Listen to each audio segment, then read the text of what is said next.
Je vais commencer par me présenter, en fait. Je suis Christophe Chelas, donc je suis au Club Adira depuis un certain nombre d'années, on va dire 3 voire 4 ans. Voilà, donc depuis ma présence au Club Adira, les choses ont bougé et du coup, j'ai pu en fait mettre en œuvre cette expérience et en faire bénéficier en fait Lyon Métropole Habitat pour un projet de smart metering. Donc mon rôle au sein de Lyon Métropole Habitat, je suis chef de projet informatique et IoT. Alors, mes domaines de prédilection, ça va être la data, puisque je m'occupe de tout le décisionnel en fait, de Lyon Métropole Habitat. Et ça va être également en fait, le domaine fonctionnel de comptabilité finance et puis l'IoT. Donc voilà mes 3 domaines de prédilection. Euh, du coup, pour cette présentation, voilà, je vais vous présenter un petit peu Lyon Métropole Habitat. Dans un second temps, je vais vous expliquer un petit peu en quoi consiste notre système de pilotage énergétique et ce qu'est la norme ISO 50001. Après, je vais vous donner quelques chiffres en fait sur le système de pilotage énergétique. Après, je vais essayer de vous expliquer la démarche projet que l'on a eue et puis basculer après sur des composantes un peu plus techniques du projet. Alors, Lyon Métropole Habitat, c'est le premier bailleur public de la métropole de Lyon. Les deux concurrents principaux en fait, sont Grand Lyon Habitat et S Métropole Habitat. Notre mission en fait, c'est de proposer des logements pour tous et adaptés en fait, à l'évolution des populations. Là, on gère à peu près 65 000 locataires, donc qui représentent 27 000 logements et à peu près 6 000 logements en fait, en résidence spécialisée. Donc ça va être des résidences pour personnes âgées, des résidences d'étudiants, telles que celle de l'INSA par exemple. Voilà. On a implémenté sur 57 communes, on a 7 agences et on livre à peu près 355 nouveaux logements en 2020. Alors, le système de pilotage énergétique, qu'est-ce qui se cache derrière, en fait, pour nous?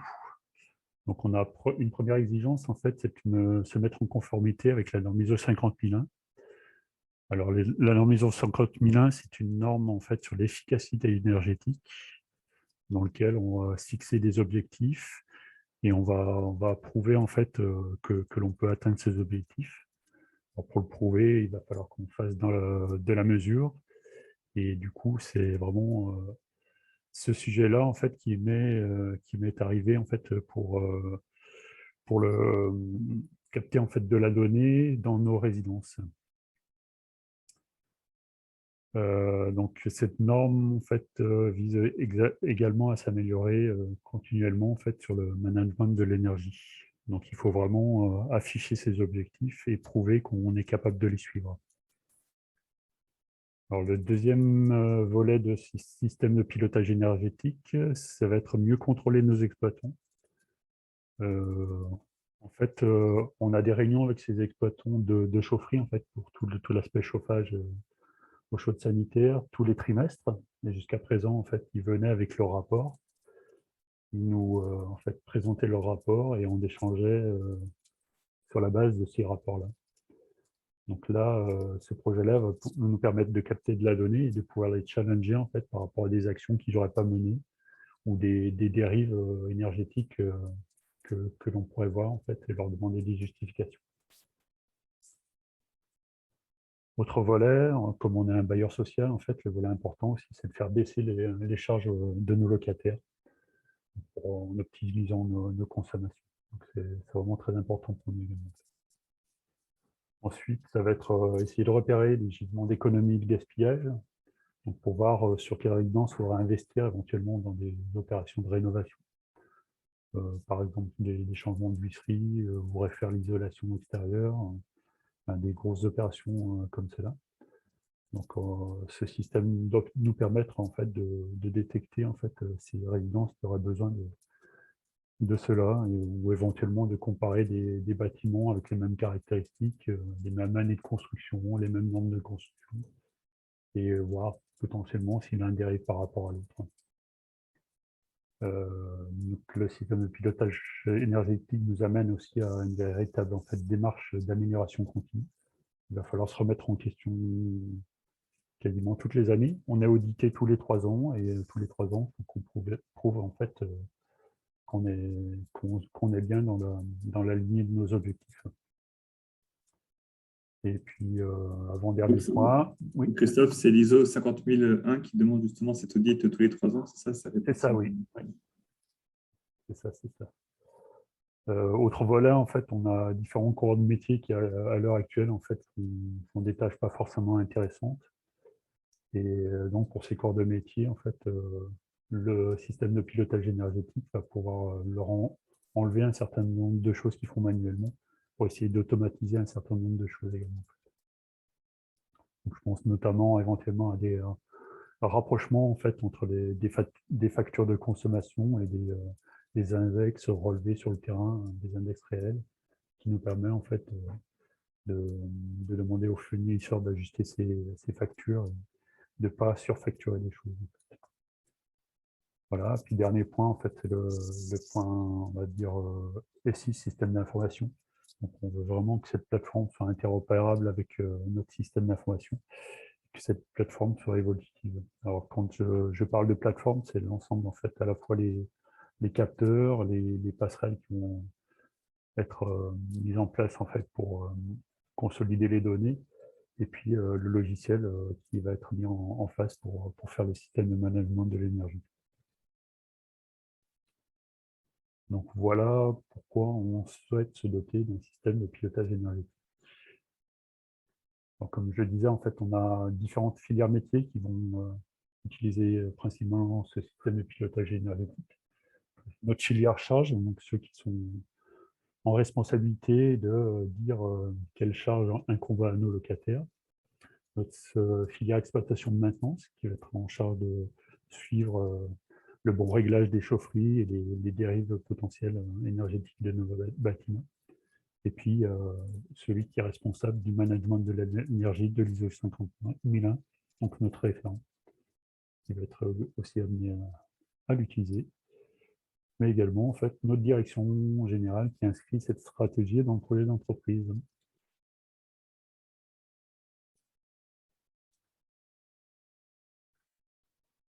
Alors, en termes de chiffres, donc, sur notre patrimoine, oui. Donc, par rapport à notre patrimoine, en fait, on a à peu près 580 résidences qui sont impactées, en fait, et estampillées ISO 50001. Alors, parmi ces 580 résidences, en fait, on a 230 résidences qui sont équipées de chauffage collectif. Parmi les 230 résidences, on en a 170 qui font du chauffage collectif et de l'eau chaude sanitaire. Donc, sur ces 580 résidences, en fait, on a 1800 compteurs d'électricité pour suivre les consommations des parties communes. On a à peu près 26 000 compteurs d'eau. Sur ces 580 résidences, ça correspond à quelle partie du parc? C'est tout le parc Lyon Métropole Habitat? Non, c'est pas le parc complet, en fait. On est engagé que les résidences sur lesquelles on est en pleine propriété. C'est-à-dire qu'il y a dans une résidence, il y a certains logements qui ne nous appartiennent pas. Voilà, on n'est pas amené à le suivre dans le cadre de l'ISO 50001. Donc, c'est les résidences où il y a par exemple je ne sais plus comment on appelle ça, où on peut acquérir ensuite son logement. Notamment, oui. Notamment. À côté de ces résidences, en fait, on a aussi nos locaux administratifs qu'il faut qu'on suive, en fait. Donc, ils sont répartis sur 15 résidences à peu près, et qui sont concernés, eux, par l'ISO 50001, mais également ce qu'on appelle le décret tertiaire, qui est un peu le pendant de l'ISO 50001 pour les bâtiments administratifs. Voilà. En termes de fluide à suivre, donc, on en a un petit peu parlé, donc ça va être le chauffage et l'eau chaude sanitaire principalement, donc pour la production collective. Donc pour produire cela, en fait, on a différentes énergies, donc principalement du gaz, du réseau de chaleur urbain.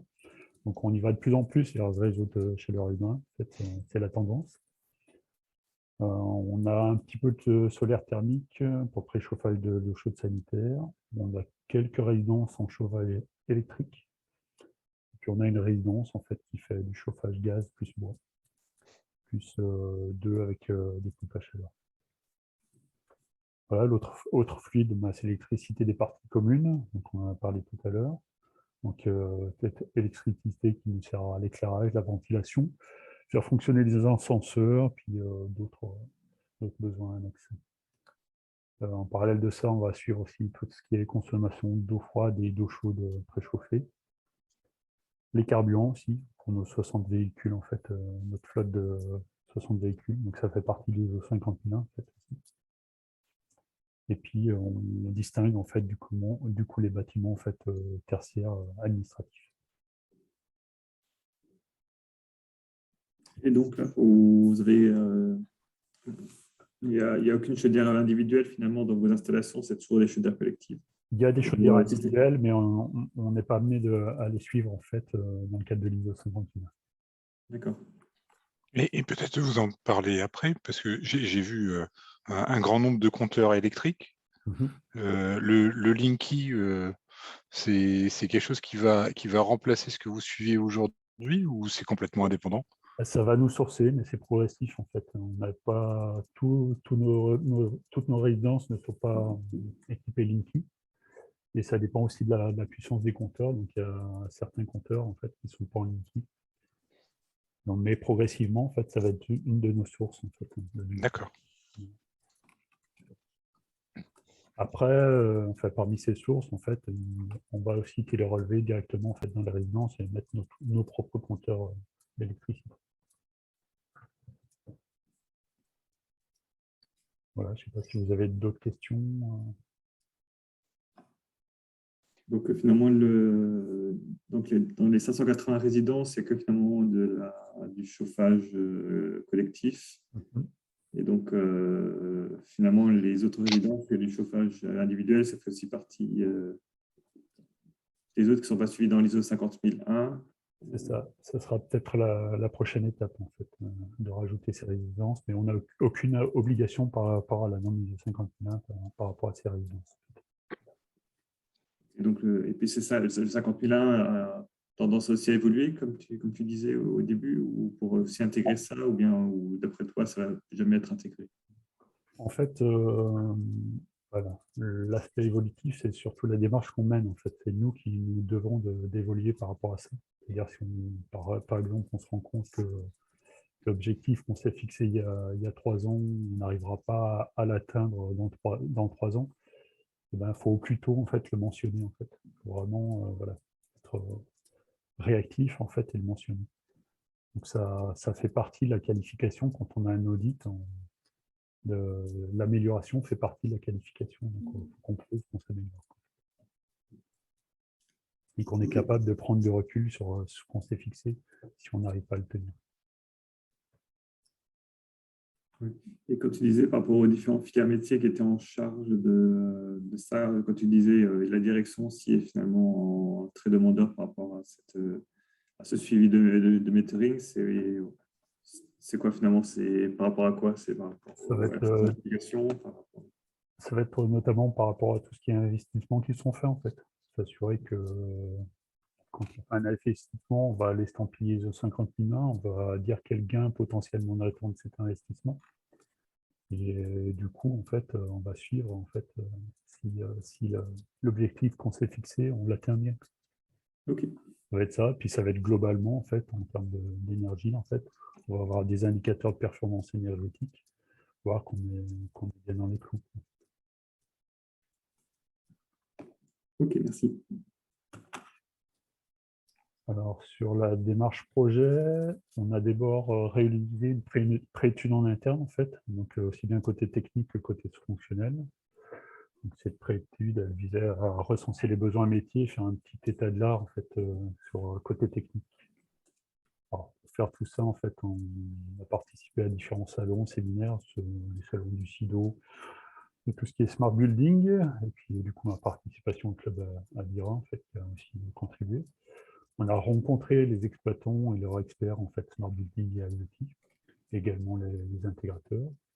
On s'est renseigné auprès des autres bailleurs sociaux pour voir ce qu'il était fait. On a participé également à des ateliers en fait spécifiques bailleurs sociaux tels que LoRa, ADC-HLM, l'ADEC. On s'est inscrit en fait à l'Association technique de l'énergie et de l'environnement, qui publie une documentation sur le sujet, donc où ils ont fait un benchmark des solutions existantes. Et on a en parallèle fait quelques recherches web, puis rencontré quelques éditeurs. On a aussi rencontré du coup les concessionnaires réseau et les GRDF, et puis on a échangé avec les fournisseurs aussi, notamment EDF. Ensuite, on a eu des échanges internes, en fait, surtout toute la partie énergie, donc tout ce qui est télérelève d'eau froide. On a fait des réunions avec toutes les parties prenantes du système de pilotage énergétique. Et on a interviewé les futurs utilisateurs en fait, du système de pilotage énergétique. Donc tout ça nous a mené à produire une préétude en fait, qui nous a permis de porter le projet auprès de notre direction et de valider le fait qu'on aille vers du coup, une plateforme de système de pilotage énergétique. Voilà, donc vu la complexité et la mouvance en fait, de tout ça, on a désiré également se faire accompagner de AMO, donc avec deux composantes, l'une fonctionnelle et l'autre technique. Donc l'AMO en fait nous a aidé à rédiger un cahier des charges d'une consultation sous forme de dialogue compétitif puisqu'on est soumis au marché public. Donc voilà, on s'est fait assister pour ça. AMO, c'est maîtrise d'œuvre, c'est ça? Oui, assistance à maîtrise d'ouvrage, en fait. Maîtrise d'ouvrage. Voilà. Donc la MO fonctionnelle, on l'a aussi challengé sur notre préétude, c'est-à-dire qu'on lui a demandé de confirmer un petit peu ce qu'on avait vu, d'infirmer et de confirmer ce qu'on avait vu. Et la MO technique, on a fait un petit peu la même chose et on lui a demandé également de faire un recensement des équipements qu'on avait déjà sur nos résidences. Donc ça va être recensé dans les chaufferies, les automates présents, savoir s'il y a des compteurs calorifiques, des compteurs de température, en fait, tout type d'objet en fait, présent, et savoir si tout ça était communicant ou pas. En fait. Vous avez fait appel à une personne extérieure pour justement, ou à des entreprises extérieures pour faire ces analyses fonctionnelles. Ouais, c'est ça en fait. On s'est basé en termes de documentation sur les documentations que nous doivent les exploitants. Et puis on a accompagné de ça de quelques visites terrain, donc une trentaine de visites terrain, parce que les documentations des exploitants ne sont pas forcément à jour, donc ça va faire partie en fait, du volet challenge des exploitants, donc où ils nous doivent une documentation technique à jour. Voilà, donc on a voulu faire ça aussi pour essayer en fait de simplifier un petit peu le cahier des charges, et dans ce cahier des charges, de définir des typologies d'installations qu'on peut avoir. En fait. On y reviendra plus tard.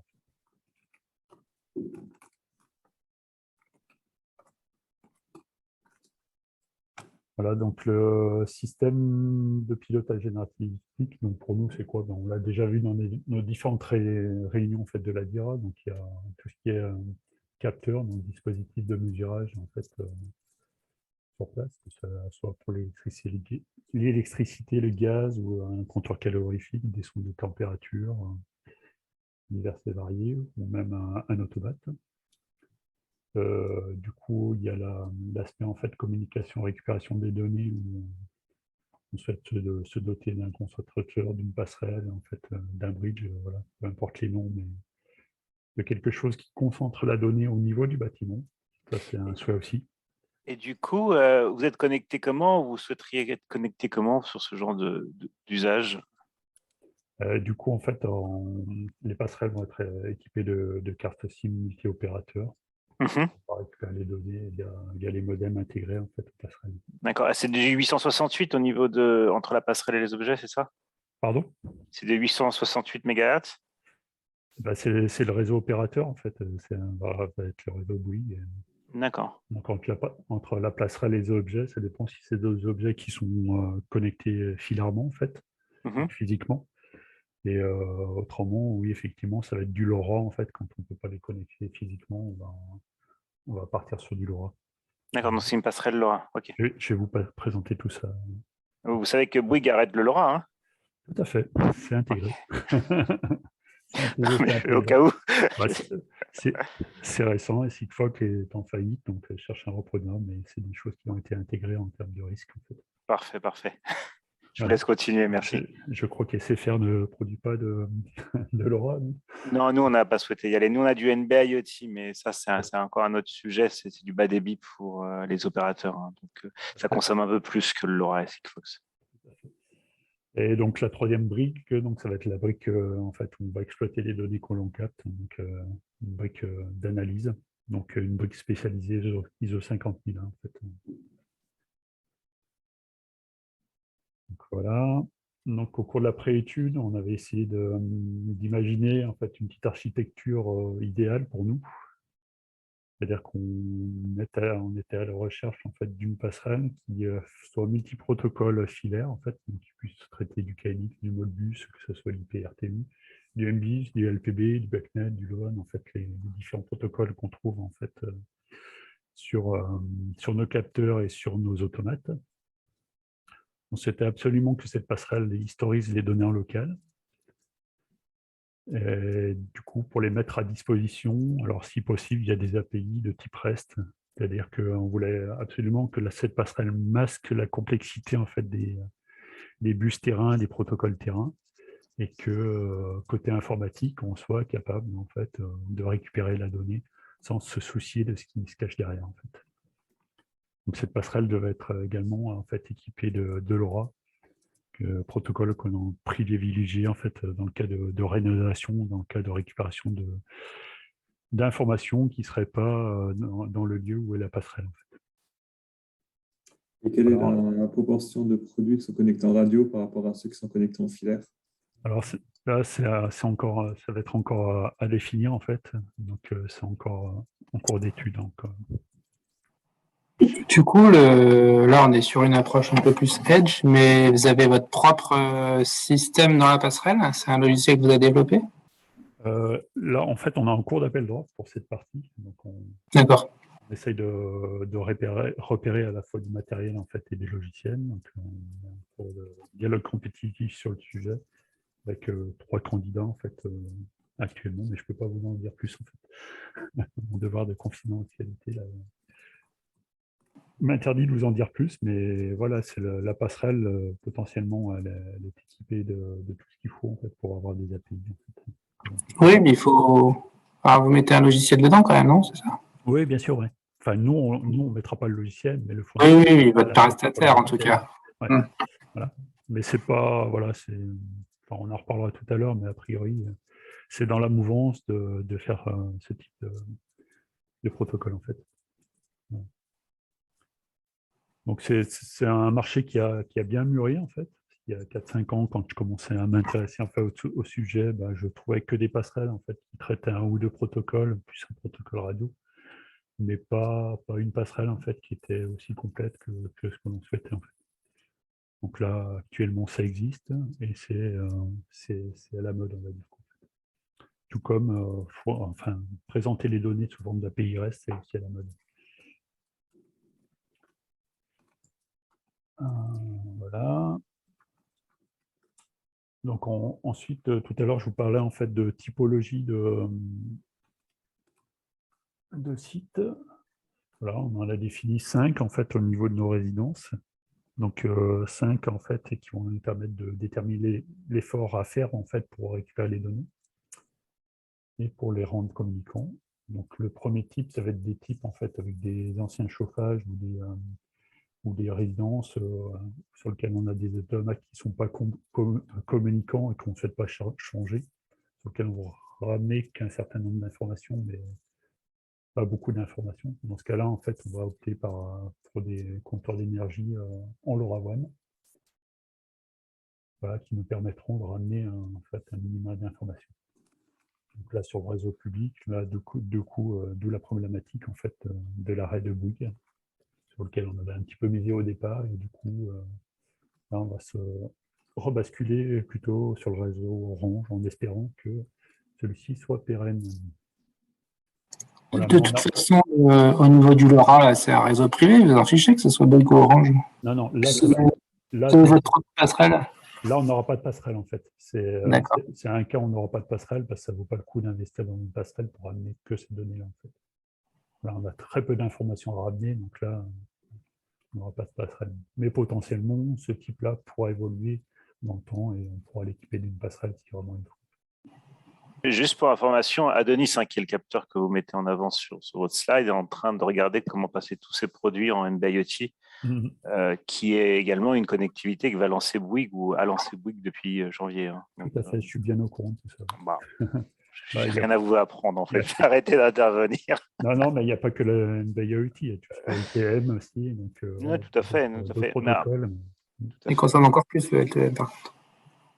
Pardon. Il consomme encore plus le LTM, du coup, normalement. Oui. Le LTM est moins adopté, en fait, pour si on veut économiser de l'énergie. Hein. C'est une technologie qui va consommer bien plus, puisqu'elle va embarquer plus de fonctionnalités, comme le handover ou la voix, chose que le NB-IoT ne fait pas. Du coup, on est vraiment... lorsqu'on veut comparer une technologie cellulaire à celle de fréquences non licenciées, c'est mieux de rapprocher du NB-IoT pour le LoRaWell Sigfox. Voilà, donc du coup, le deuxième type de site, en fait, c'est un type sur lequel, du coup, on va mettre une box. Ça va être des types, par exemple, où on a un réseau principal et des réseaux secondaires. Donc, on va équiper notre réseau, notre chaufferie, en fait, qui va être dans le bâtiment principal d'une box. Et on va aller capter des informations, des compteurs d'énergie, en fait, dans les autres bâtiments de la résidence. Pour nous, une résidence, en fait, peut être décomposée en plusieurs bâtiments. Donc ça peut aller jusqu'à 5-6 bâtiments. Donc quand on a dû déporter comme ça, on va mettre une box en fait au niveau de la chaufferie centrale. Et si on a très peu d'informations à ramener, en fait, pareil sur les chaufferies, les réseaux secondaires, on va les ramener via des capteurs LoRaWAN.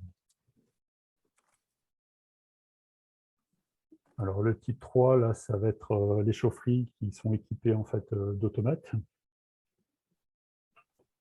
et de compteurs d'énergie dans la chaufferie, où là, en fait, on va connecter la box en fait, à l'automate et aux différents compteurs. Et on va tout centraliser sur cette box avant de les ramener chez nous. Le type 4, ça va être un mixte, en fait, où dans la chaufferie principale, on va avoir un automate et puis des compteurs, et puis on peut avoir d'autres bâtiments où on a besoin qu'un certain nombre de mesures que l'on va ramener via du LoRa. Le type 5, là, c'est un type particulier, on est en tout électrique. Donc là, on va mettre une box et mettre une interface TIC Modbus ou autre, en fait, pour amener les informations sur la box et se connecter aux automates de régulation de chauffage électrique.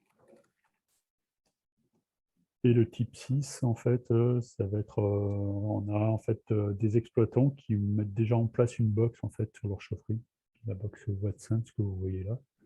Donc là, on va exploiter directement, on va passer directement par cette box.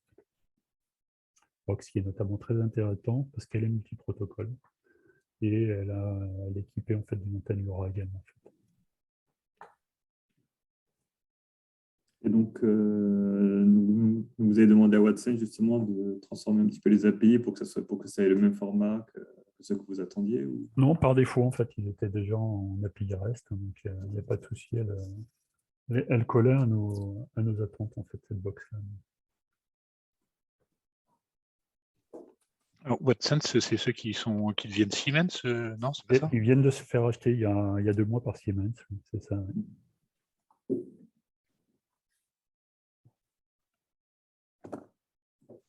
Voilà.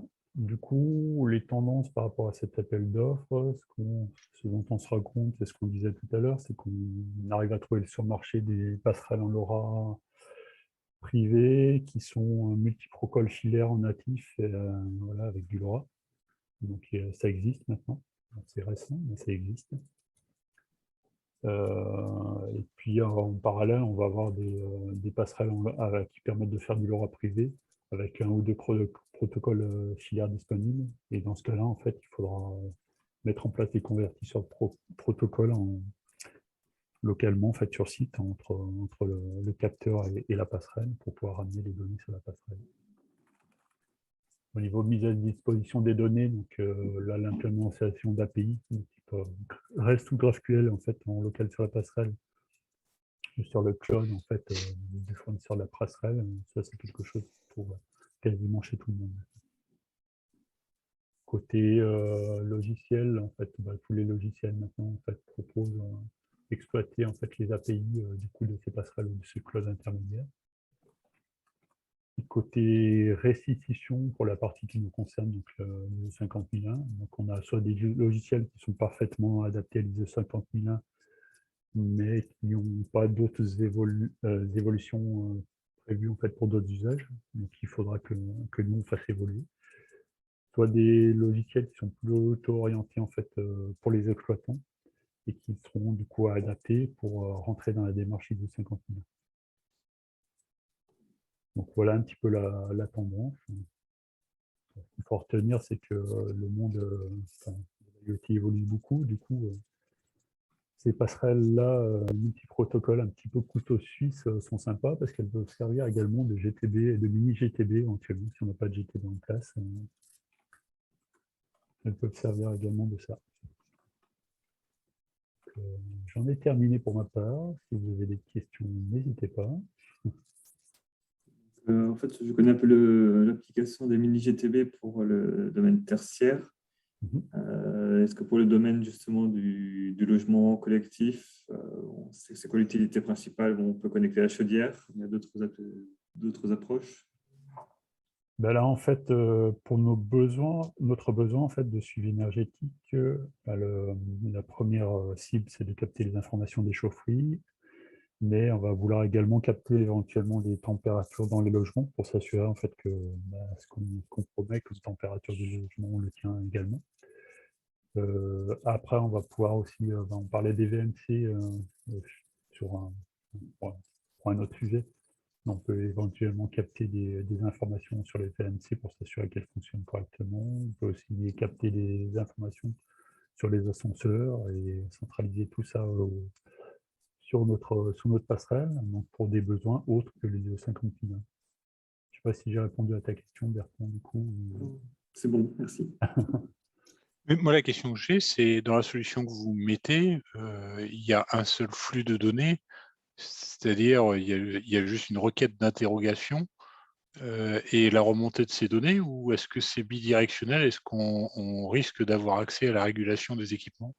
En fait, ce n'est pas une volonté, parce qu'on n'a pas la volonté de faire le travail des exploitants. Donc, on va leur laisser leur travail, mais potentiellement, les passerelles qu'on souhaite mener en place pourraient le permettre, en fait. Là, de changer des consignes, de changer des courbes de température, elles peuvent le permettre également. Donc, elles sont bidirectionnelles. Et du coup, ma question qui va après, c'est que si elles peuvent permettre un lien bidirectionnel, c'est comment est-ce qu'on protège les accès? Justement, sur ces passerelles, en fait, tu peux définir des profils, donc avec des logins, des méthodes d'authentification pour chacune des deux parties. En fait. On pourrait aussi potentiellement avoir deux cartes SIM différentes sur certaines passerelles, en fait, permettre deux entrées différentes.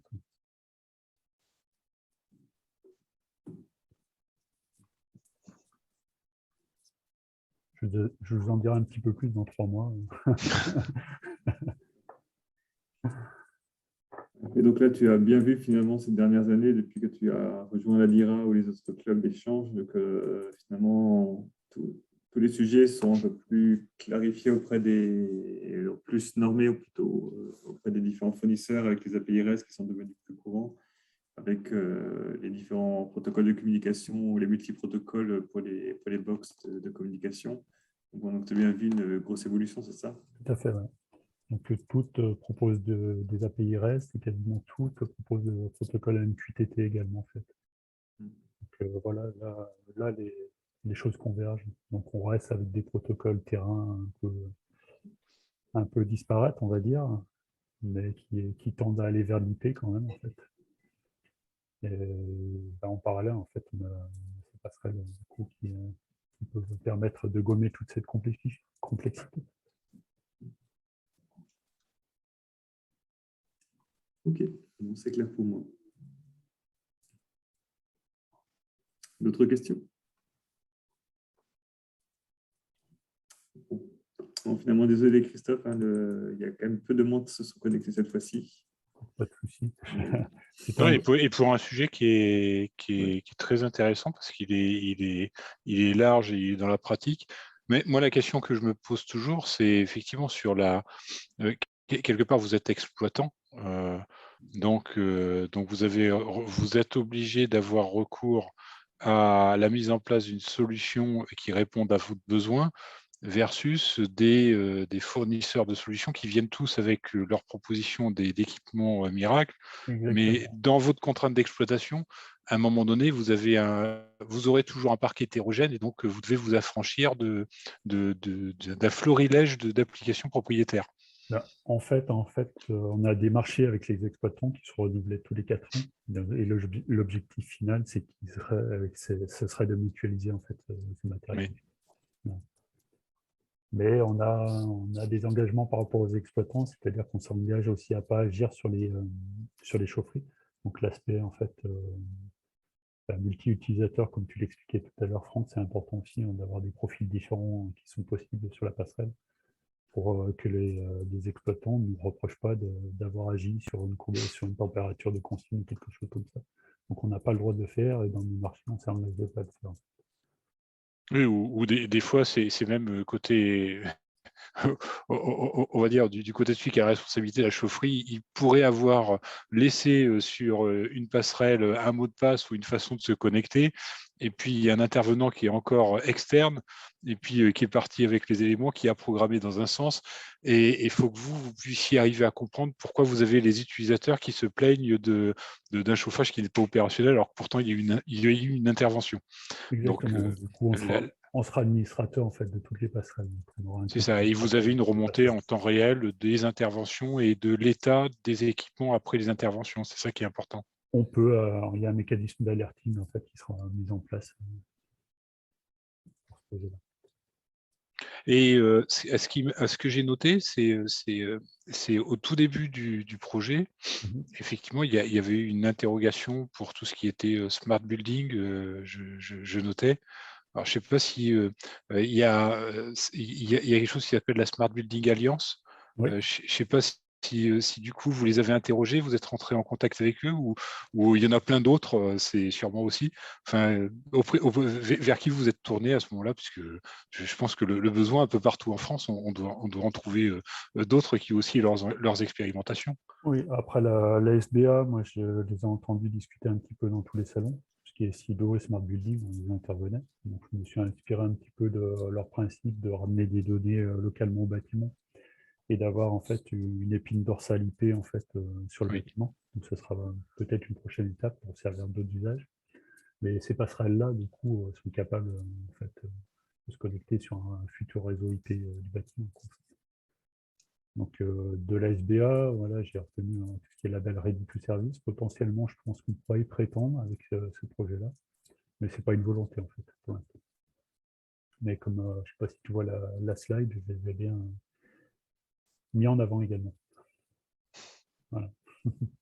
Après, ça reste une grande théorie, la SBA, mais dans la pratique, en fait, finalement, on découvre que même si on applique les principes de la SBA, on pourrait faire un petit peu tout. En fait.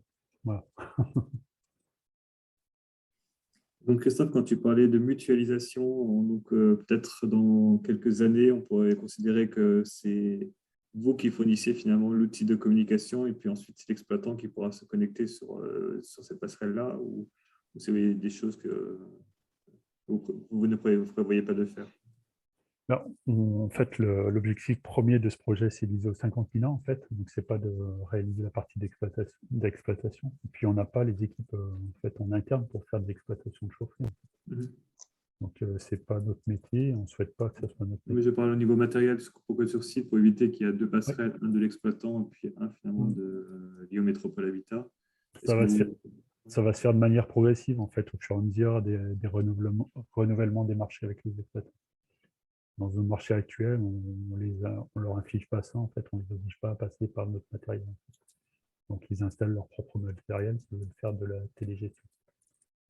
Il ne peut pas y avoir alors des contraintes, parce que si eux, par exemple, se connectent en mode bus ou LON ou d'autres protocoles RS485, etc., souvent, il y a un seul maître sur ces réseaux-là. Non, Et c'est donc, la passerelle, elle masque tout ça, en fait. Et donc, c'est la passerelle qui va permettre de pousser le densité de température. La rigueur, peu importe ce qu'il y a derrière, en fait. La passerelle elle-même, en fait, offre une interface web qui permet de faire une régule et qui masque tout ce qui est derrière, en fait. Donc, que ce soit du KNX. mais je veux dire, si par exemple sur un équipement, il y a un seul port de communication Modbus, par exemple, Ouais.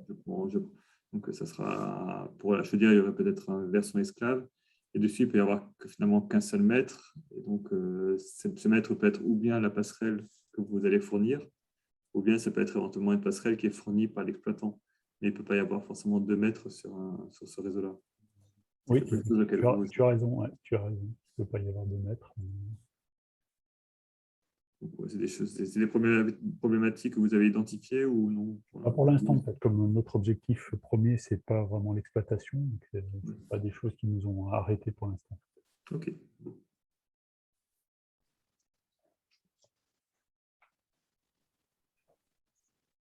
Voilà, donc j'espère que ça vous a plu.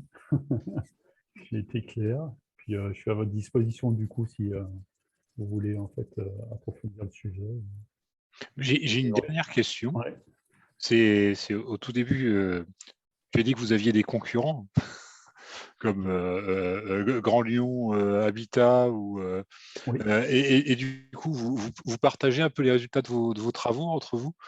Bon, en fait, Grand Lyon, Habitat mène un petit POC. Je sais pas, Laurent, toi qui est plus en communication avec eux, tu peux peut-être en échanger en fait sur la SAC et tout ça et les démarches qu'on a avec les autres bailleurs. Oui. Donc effectivement, par rapport aux autres bailleurs de la métropole, on ne peut pas vraiment dire qu'on est concurrent. Disons qu'on intervient sur le même champ d'activité. Et puis, on a aussi des travaux qui sont menés en commun à travers la mise en place d'une société de coordination. D'accord. Et donc, en fait, les aspects techniques comme cela commencent à être évoqués.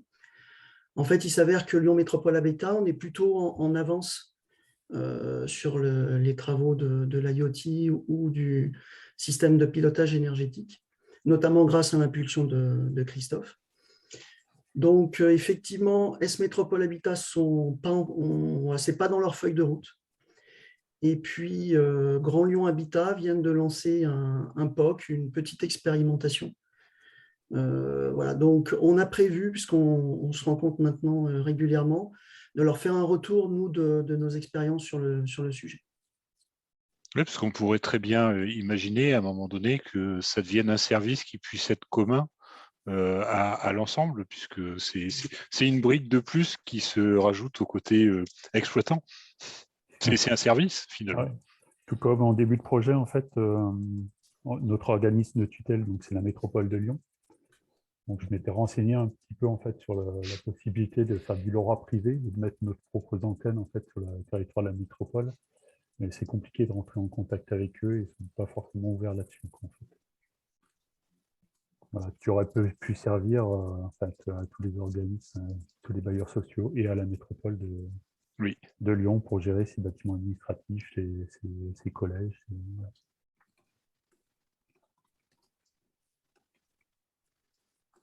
Donc ça veut dire que le futur progrès, après avoir identifié la solution technique, c'est arriver à faire échanger l'ensemble des services entre eux sur l'utilisation, on va dire, de plateformes de communication qui pourraient être communes. Oui, c'est ça, oui. Ça peut être ça, ouais. Là, on n'évoque pas en fait la brique, on va dire middleware IoT, mais on pourrait très bien imaginer un middleware IoT en fait, qui permette de gérer, en plus de l'ISO 50001, en fait, d'avoir la gestion d'autres besoins en fait. Comme chez nous, dans nos résidences, dans les parties communes, parfois il y a un réseau de caméras, il y a des choses comme ça, donc ça pourrait centraliser tout ça, mais c'est pas la volonté pour l'instant. En fait. Il me semble qu'ils ont aussi une grande plateforme Grand Lyon, justement, pour récupérer pas mal de ces données-là, de ce que j'ai cru comprendre dans leur communication. Ah, voilà, l'échange est initié, donc on va essayer de travailler ensemble. Bon, je vous l'espère. Mais merci beaucoup, en tout cas.